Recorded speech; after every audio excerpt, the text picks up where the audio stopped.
Welcome back to Nico Knows Tech. I'm of course Nico, and today we are switching to Linux. Play that jingle. Nico Knows Tech, all your tech tips and reviews on deck. Nico Knows Tech, #1 channel with the news on check. Now, you've probably heard about Linux from the religious zealots preaching their sermon about how great Linux is, or maybe from trolls that are answering every Windows question with just install Linux. Well, are these nerdy a-holes onto something? Let's find out. Now, there are thousands of Linux distributions, and all of them have their own flavor. They're usually built on top of 4 different types of Linux, but we won't get into that right now. The most popular ones are here on Distro Watch. You can see that, of course, Ubuntu, which is the most popular right now.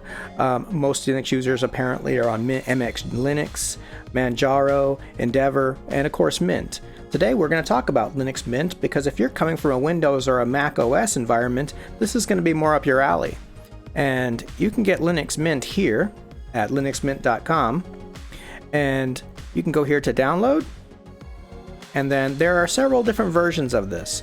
Now, they're all Linux Mint, but all Linux environments have what's called a desktop environment, which is the way you interface with it or how it looks and feels. And the options here, there's XFCE, which is the most lightest version. This one is the least graphically intensive, and this is meant for machines like older desktops, older laptops, and this is going to use the least amount of system resources. Mate is an extremely popular desktop environment. It's kind of a balance in between light and a little bit better looking. And then Cinnamon is, of course, the flagship, which is really similar to kind of like GNOME, but a little bit more like Plasma, which if you get into Linux, you'll know what those things are, but it's, in short, it's the best looking. So we can click here and then you can choose a download section. Now, a lot of these will take a long time to download, so you might consider using the torrent, but you can download from any of these. I already have it downloaded, and in order to get it onto an install on your device, you'll need to get a USB flash drive. And for this, you can probably use a 4 gigabyte because it's only like 2.2 gigabytes. And to create the install, you can get Etcher here. And the links are for everything are in description. So you'll download Etcher. And there's the portable version, which means it doesn't even have to be installed. And once you have Linux Mint and your USB flash drive, you'll select Flash from File. It already shows that my USB device is in there. If you have several, make sure you're selecting the right one. This PNY drive is the one that I'm going to use. And the file we're going to use is the Linux Mint that we downloaded, which is right here. And once we select that, we can click Flash. And what it's going to do is, it's going to convert this USB drive into a setup disk. So it will wipe everything on the drive. So make sure that you don't have anything important on this drive that can't be erased. Then just click Flash, and it'll quickly make the install disk. Right now, big tech is collecting data on everything you do online and building a profile on you for financial gain, and you don't see a penny of it. Take back your privacy and take back control over your connected life by using a reliable VPN. Unsecure websites and public Wi-Fis are the easiest ways hackers can wreak havoc in your lives. But if you have NordVPN with its military-grade encryption, lightning-fast speed, and over 5,000 servers worldwide, you can browse safely and privately. NordVPN also has state-of-the-art dedicated peer-to-peer servers to protect your usage from your ISP, as well as Big Brother, and with advanced obfuscation servers, you can access blocked websites or even streaming services such as Netflix, Hulu, and more anywhere in the world. NordVPN has a strict no-logs policy and has never and will never be pressured by governments. Take back your privacy today and use my exclusive link in the description to get a huge discount on NordVPN. Stay safe. Alright, now once the drive is complete, here's where you can decide what you're going to do and where you're going to install Linux. If you're going to install it on this existing machine, please take note that if you're going to replace the operating system, you could lose your data. So I advise you to back up your data if you're going to install Linux on the same hard drive, because if you make a mistake in the partitioning, if you're going to split, like let's say you have a 500 gigabyte hard drive and you're going to dedicate 60 gigabytes to Linux, well, you want to make sure that that's not killing any data. So before you decide to install Linux, make sure that you want to put Linux on that machine, because it is a commitment. So you can put it on a laptop, you can put it on another machine, and if you're ready to just say goodbye to Windows, then by all means let's do it. And you can actually try this without installing, so that's what I'm going to show you first.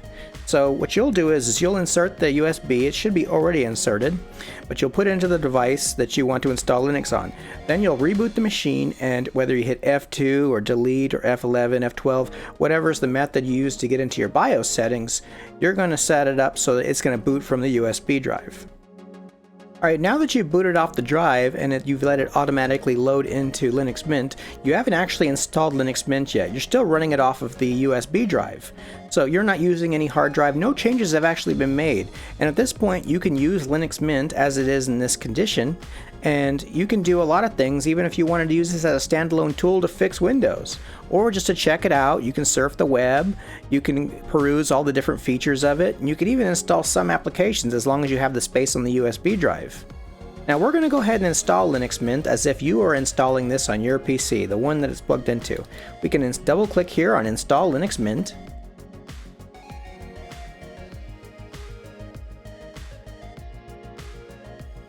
And we're going to select English. And here it's asking us if we want to install multimedia codecs. This is going to allow us to play music files, audio files, video files, and also check out YouTube and things like that, because we're going to want to do that. So we're going to go ahead and select that and click Continue. Alright, now here is where you can do some advanced things. For example, if you want to do a dual boot where you have Windows on one partition or one hard drive, like for example, if you have a C drive that has 500 gigs and you want to split it to where 250 gigs go to Windows and 250 gigs go to Linux, or 300 go to Windows and 200 go to Linux, it's up to you, but you can do that through the something else section where you can choose what drive to go to, new partition table, but that's advanced. So we're not going to be doing that today. We're going to be just installing this as if you're going to wipe the drive and get rid of Windows and just switch to Linux, or this could be a new install. So we're going to install now, and it's letting us know, do you understand that this is going to wipe the drive? It's going to correct these partition tables. You don't really have to know what this means yet, so I'm just going to select Continue. And we'll select my region to Chicago. Okay, I'm not from Chicago, but might as well. And my box is going to be called Nico. And we're going to select a password. And you want to remember this password because you're going to use it a lot. Windows doesn't have this kind of security, but Linux does. A lot of things that we're going to do require a password entry. We're going to leave this. You can choose to encrypt your home folder. What that's just going to do is it's not going to protect you from malware or hackers. What it does is if your machine gets stolen and they take it and they grab the hard drive, they can't access anything in your home folder, your personal documents. So if this is on a laptop that you travel with and you're concerned about it possibly being stolen by identity thieves, then go ahead and encrypt it on a home folder. But I'm not going to do that today. It doesn't hurt anything to do it. It doesn't hurt performance. Just it's going to be a slightly longer install. Alright, now that it's finished installing, it's going to ask you to restart or continue testing. If you continue testing, you're going to stay in this live environment, but if you restart, you'll actually load into the operating system we just installed, so we're going to do that.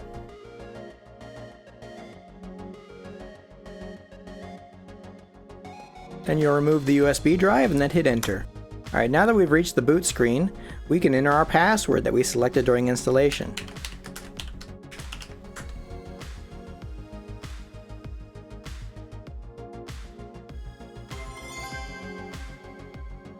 Alright.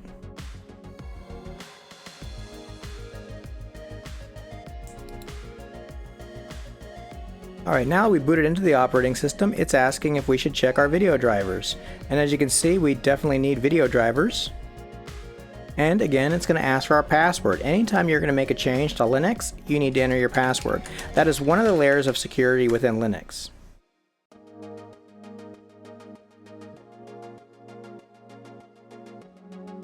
Right now it's automatically looking for the drivers for my hardware. You don't have to do any of this.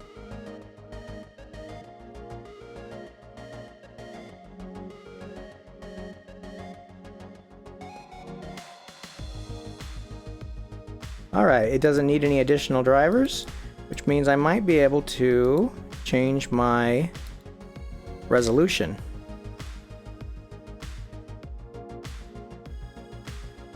Go into here, into settings.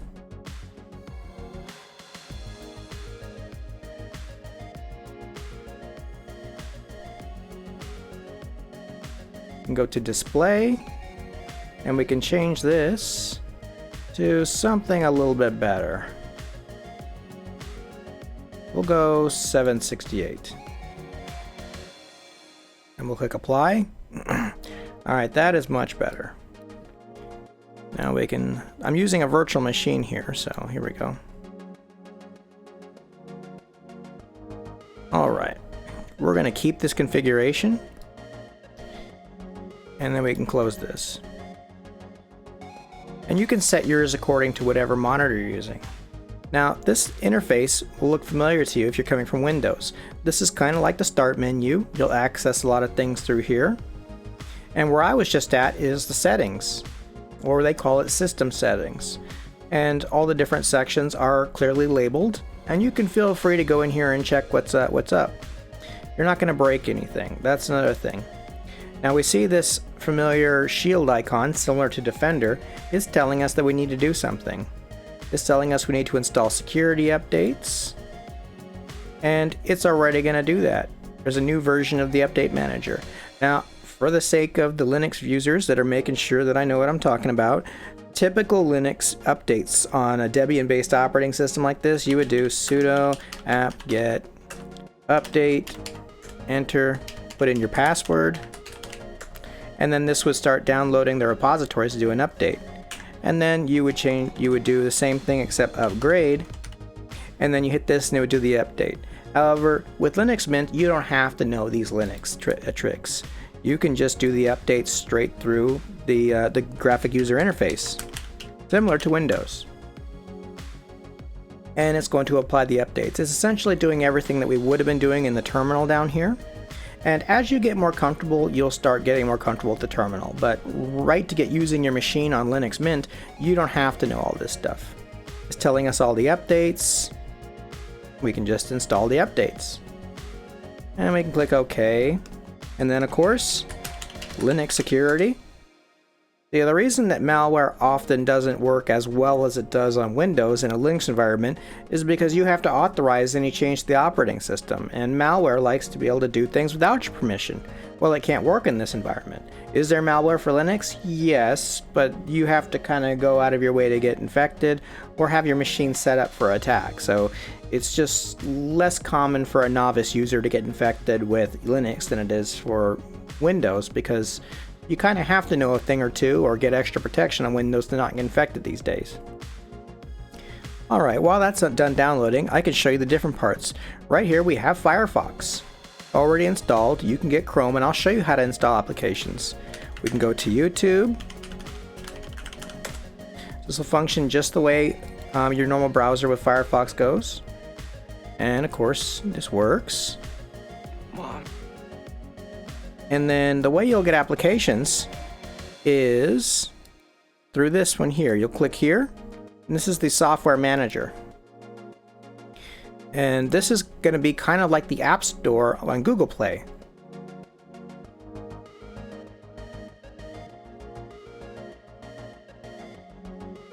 Now here we have some editor's picks. Some of these will be very familiar to you. Spotify, WhatsApp, and VLC, of course. And you can go ahead and install these. So, and let me tell you what Wine is. Well, Wine is a software program that allows you to run certain Windows apps, a lot of Windows apps, on Linux. And I'm not a big fan of running Windows apps on Linux. Yes, you can if there is a Windows app you just have to use. But on Linux, there's often a better way to do things that isn't using a Windows app.